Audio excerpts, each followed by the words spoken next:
Welcome to episode 55 of the G2 on 5G. It's the latest inside scoop on everything 5G. We cover 6 topics in about 15 minutes, and it's brought to you by More Insights and Strategy.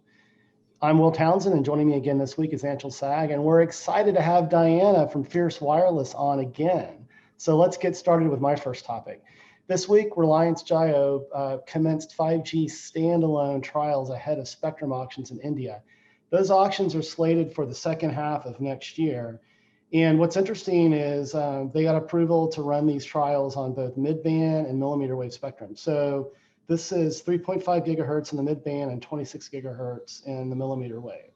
And again, first half, second half are when these auctions are expected. And Reliance has been a real innovator. I mean, they leveraged a lot of disaggregation to get their LTE network off the ground. There was also details in this release that they're going to be using equipment from the usual suspects. It looks like Samsung, Nokia, and Ericsson, as well as a local provider of equipment called CDOT, who I'm not too familiar with. But will this in the end give them a leg up on their competitors? They've been very disruptive, and obviously their competitors are able to trial as well. But I'm actually quite impressed that they're focused on SA, and I believe and I've written about them before. They are a real innovator, and they're leaning heavily into software-defined networking tools, and so it'll be interesting to see what happens. So I don't know, Diana or Anshel, if you caught this news this week, but any insights? Maybe starting with you, Anshel. Yeah, I mean, I think that they are an interesting company. I'm curious to see if whether or not they will have their own proprietary hardware, because they were claiming that they were going to be doing that. This doesn't seem to support that.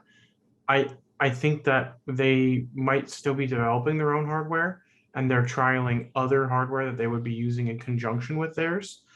I'm not entirely sure what that will translate to, but I've always been kind of skeptical about whether or not they'll even have their own hardware, or if it'll be kind of a customized version of what vendors already have in market, because that's what makes the most sense.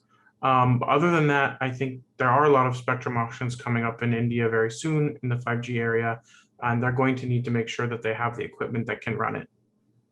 Yeah, I agree. I mean, and India is it's a challenging market, right? And so they're going to have to be very aggressive with the infrastructure that they deploy. I mean, Diana, any thoughts here? I wasn't too up to speed on this one this week, but I always find interesting, and to Anshel's point about the spectrum auctions coming up, I always find it interesting to look at which bands different countries are auctioning off, just to see how much alignment there is, especially for India, because it's such a large market. I feel like it's more important to pay attention to what bands they're doing, because of the size, they might be able to have some influence over where things are going. So again, that's not something that's in Reliance's control, but it's very interesting for me to watch just as I keep an eye on the space. Great insights. Well, Diana, let's move to your first topic this week. You want to talk about a Dish Dell tie-up for 5G. Yeah, so this week, Dish tapped another vendor, and it was Dell. And what they're going to be using them for is 5G Edge Cloud. And the interesting part here is Dell is going to be providing both hardware and software to kind of help push compute closer to the edge. You might have heard earlier that they had tapped AWS for hosting their 5G RAN and cloud.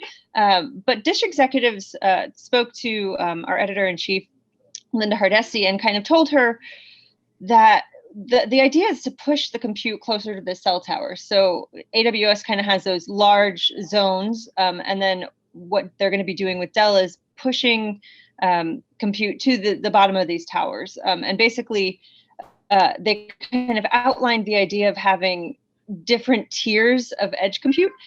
So again, AWS, the broad zone, then there's going to be a middle tier of sites between the public cloud and cell towers, and then a smaller tier, kind of more niche, between the cell towers and at enterprise locations. So I think that's really interesting. I'm not sure what you guys make of this. It's kind of just one in a string of vendor announcements from Dish, isn't it? Yeah, certainly. I mean, I'll comment here. So Dell had a telco virtual event on June 9th, and actually I was traveling in Hawaii, swimming with turtles and logging into different virtual events. And this is something that Dell definitely spoke to, Michael Dell definitely spoke to. And what's interesting, Dell has sort of dipped its foot in the telco space. I don't think they had the right alignment. I don't think they had the right, reporting structure. Now the executive that's leading Dell's telco team is actually reporting directly to Jeff Clark, who is the CEO and number two to Michael Dell. Dell is serious about 5G, and they are definitely behind their competitor in HPE. But Dell is very formidable. Like when you look at their penetration with servers, it stands to reason that they can bring the right resources in, get the telco grade, NEB certification, that sort of thing, and really make a run at this. And certainly, again, edge is something that it's a huge growth opportunity. I think especially HPE has demonstrated some success with their smaller form factors that can be more easily deployed in the field, on towers and that sort of thing. But I think this is an interesting tie-up, and Dish is certainly they're touting that they plan to be the first, completely cloud native, virtualized 5G deployment in the U.S. So Anshel, do you have any further insight into that? I was just going to add that I think it's interesting that this is one of their first U.S. vendors for hardware. They've been working with some Asian vendors on their radio network. So it's interesting to see that they're finally committing a little bit more to utilizing, U.S. suppliers for hardware. And Dell's obviously one of those. And I think if you look at it, Dell's been a big supporter of all the opportunities that would give them an in on a 5G network. So it makes sense that Dish would be one of the first to kind of adopt Dell as a potential vendor in their network, so I'm not even sure it's potential at this point. Yeah, no, I think it's foregone. And, and certainly Open RAN, at this conference on the 9th, this virtual conference, Michael Dell spoke to the fact that, their DNA is industry standard, it's open architecture, and that they view, Open RAN as another opportunity as well. So it'll be interesting to see how things develop here. So cool. Yeah, let's toss it to you, Anshel. Over to you. Yeah, so my first topic is about Dish as well. This one is more about the fact that they have kind of started to brand their 5G network, and that they've opened signups for their 5G network on their website, and they're calling it Project Genesis. But one of the S's in the word Genesis is a 5, which is very edgy. And basically they're just trying no pun intended on the edge. Yeah, 100% unintended. But I think that if you look at like what they're doing right now, it's not really clear whether that this will be a long-term branding for their 5G network, or if this is just kind of a placeholder at this time. They are taking signups, and if you go to the website, there's very little information. It just looks like it's a rock band with some weird waves. And then you can enter your zip code, your email, your phone number, and you request access to the network. So I think that this is kind of the beginning for them. We'll see how things move forward and how they, start to give people more information about what they're doing with their network. But I'd love to hear what you guys thought of this, maybe starting with Diana. I think it's interesting because I think having this website up kind of gives them an idea, I guess, of where there's interest, right? So, I mean, if they're getting everybody's zip code, they're seeing where people are demanding this. So I guess maybe that'll help them kind of scope out which markets they want to launch first. Because I think they had said Las Vegas was the first one that they were bringing on. But this might help them kind of narrow down some of the other options. I think your cat agrees too, Diana. I know. He really, really wants to be Well, let's see her or him. Yeah, like my girlfriend's cat usually joins me on these as well, and she's equally as vocal. So sorry, he really just wants to sit on me, but we can not do that. Okay. Diana, I tend to agree with you. I mean, I think this is a tool for them to determine how they should prioritize their market rollouts. I mean, Dish has been somewhat, in stealth mode. I mean, there weren't a lot of details until recently, with their big announcement about, focusing on cloud native and some of their partners there. So I think, this is just a way for them, they've got to put a stake in the ground somewhere, right? And I'm curious though, like I caught the announcement. I didn't really dig into it. Did either of you find any sort of like definitive dates on service availability, or was it just pretty kind of high level? I didn't look too deeply at the website, but I don't think there was too much to click through to anyway, aside from providing your location. Anshel, maybe you, okay.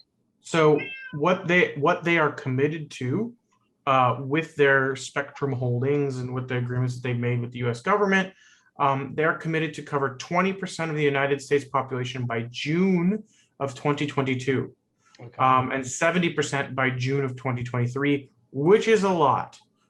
So I'm not entirely sure if they'll even hit those dates, but those are the dates that they have committed to in their agreement with the Department of Justice. So that's kind of the time frame I think we're looking at. 20% of the US population is about 60 million. So it's a few metros. If you cover a few big metros, you can get that.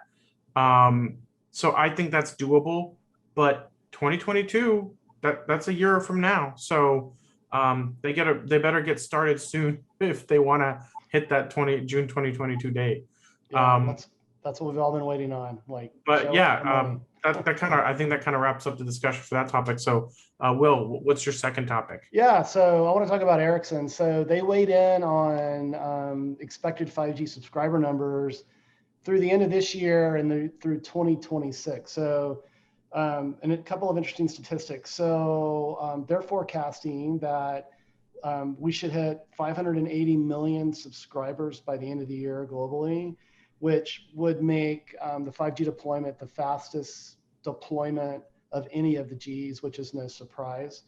They're also estimating that by the end of 2026, that subscriber numbers would total 3.5 billion, or 40% of all global users. And what I also found interesting is that they're also predicting that, sort of based on these numbers, that the monthly average data consumption is expected to increase from what's on average 10 gigabits per month in today's world to over 35 gigabits once we get to full deployment by 2026. So, and that's not surprising, given the applications and the use cases are going to be very data hungry. So I don't think there's any revelations here. I think these numbers probably jive with what our assumptions were. But Diana, let's start with you. Any insights? I think it's kind of all what we already expected, right? The 5G rollouts in a lot of the big markets, the US, China, are kind of moving along a pace. So I don't think there's anything unexpected in this report, but I will find it interesting to see if kind of Ericsson goes into deeper depth on the difference between maybe fixed wireless versus mobility use cases for 5G in future. Granted, I know fixed wireless is, as the name implies, a more fixed rather than mobility use case, but still, I think it's something to keep track of, given how many people or how many players in the market are looking at that. So I would love to see a breakdown of that going forward from them. That's great insight. Anshel, anything to add? Yeah, I mean, these are good reports. Ericsson does these about once a year. This is their 2021 mobile report, and it's 36 pages. It's a good read. I haven't had a chance to fully read it yet, but there's usually lots of good data. There is a 5G commercial launch driving fixed wireless offerings page. So they're expecting that 90% of service providers will have launched 5G and have a fixed wireless offering by 2026. So, there's a lot of really good data in here. And honestly, from my experience, I've been reading these for years. Ericsson's usually bang on with these numbers. They're almost perfect. And they're just a really good resource, I think, if you're really curious about where we should expect things to go. I feel like Ericsson's numbers are usually pretty conservative. They're not overly optimistic. And as a result, they've been pretty accurate. And to your statement, I do agree that all the things are pointing towards 5G being the fastest rollout of any G, and also the most complex, because there's new hardware needs to be implemented both in devices and in the infrastructure, and there have to be all entirely new types of software implemented as well. So it's a complete redo, and I think the way that they've implemented it has made it a little bit less painful with NSA and SA, but obviously that confuses people as well. Yeah, I hear you. And yeah, you're right. There is complexity with all the software integration, especially with investigations into Open RAN, and the integration that occurs there. But I'll also say that 5G is inherently more software defined than any other G in the past, and so I think that's where we're seeing some of the agility. But then with some operators like Rakuten in Japan, they've had some hiccups with the complexity of the software integration. So this will be something that we definitely keep our eyes on and report back to our viewers and our listeners. But let's move to Diana's second topic this week. And I read this news as well. So AT&T is partnered with Nokia to trial some of their C-band spectrum assets. Yeah, so I mean, I think all eyes right now in the US are on C-band. There's a lot going on in terms of trials. If you kind of rifle through the FCC filings, which Bevan did and kind of has been doing, and Monica as well from our team. But in this case, what happened was Nokia and AT&T teamed up on a field trial and made the first call on C-band. And that's kind of significant because the first kind of tranche of C-band spectrum is opening up. I think it's in December of this year. So that's pretty significant. They had done an initial trial, I think, back in April, but the one that they did where they made this call actually used commercial equipment. So they used Nokia's AirScale baseband and 5G massive MIMO C-band radio, as well as a smartphone with Qualcomm's X55 5G modem in there. And so we know that this trial occurred with Nokia, and that AT&T, I think, has announced them as one of their C-band vendors, but they've also applied to conduct C-band trials with Ericsson. So that's kind of floating around in the background. It'll be interesting to keep track of that. And of course, all of this kind of comes in the context of Verizon is also angling at C-band. I think they had announced it was Ericsson and Samsung were their vendors. And so it's just interesting to see this all come together. And they're clearly laying the groundwork so that as soon as the spectrum is cleared, they're going to jump on it. And that'll kind of, not immediately, but very quickly change the game, because to date, I mean, T-Mobile has kind of had an advantage in terms of mid-band spectrum holdings. So it'll be interesting to see how this all changes the landscape. But over to you guys, if you guys have any comments. Anshel? Yeah, I think it's good. I think it's great that AT&T is getting 40 megahertz at the same time Verizon's getting 60. And both companies are obviously being very aggressive with how they're planning to roll this out. I think my one concern that I personally have is I've watched T-Mobile's rollout happen, and it's been happening, for the last 6 months, if not longer, and it's still fairly spotty. And their band has much better propagation, and they have more cell sites. So I think it's going to be a much longer deployment for AT&T and Verizon than I think anyone really realizes, or that the operators are willing to lead on. So I do think it's going to be a much longer process to really realize the benefits of C-band, especially on AT&T and Verizon. So I think it's going to be a long time until people really start to see ubiquitous coverage, but it's still going to be better than whatever either company's had on millimeter wave. Yeah, and Anshel, you and I have talked about this on prior podcasts. So the characteristic of this mid-band spectrum does require densification. I've spoken to AT&T executives, and they tell me, hey, we're not really concerned about that because we have underutilized, small cells. That's what they say, and that they can light that up, and that's going to help, with their rollout of C-band. I don't hear that from Verizon, and so I think when you sort of look at the three big players in the U.S., certainly T-Mobile has a lead. We've spoken about that before, but I think AT&T can be a fast follower. I think Verizon's going to struggle. It's going to require them to invest, in a tremendous, amount of density to get that network, high enough quality. And so, but time will tell. But that's just sort of my take on it. Awesome. I think back to Anshel for the last topic, right? Yeah. Let's wrap it up. So my last topic is technically a 6G topic, but I think in our podcast, since we're talking about 5G so much, 6G is a natural progression. And so this announcement comes from Samsung. It's a partnership with UCSB, also known as UC Santa Barbara. Go Banana Slugs. Yeah, that's their mascot if you didn't know. So they're testing the applications of terahertz spectrum for 6G communications.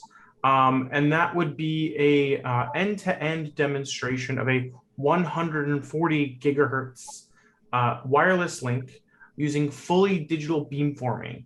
And obviously that 140 hertz is a much higher frequency than what we're currently using in 28 or 39.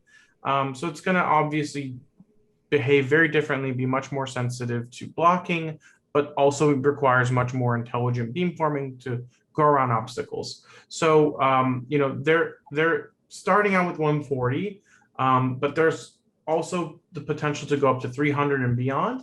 And essentially what they're doing is they're kind of working together to create RFICs, and they're already, achieving certain throughputs of 6.2 gigabits per second over a 15-meter distance, which is actually comparable to what 5G can do already. But that's obviously because 5G is, a decade in development. So 6G has some time to improve. And yeah, this is kind of the beginning of that. And I think it also shows that Samsung is making investments in 6G very early. And they did it with 5G as well. And I think it paid off fairly well for them. If you look at, how Samsung Networks is doing today versus 5 years ago.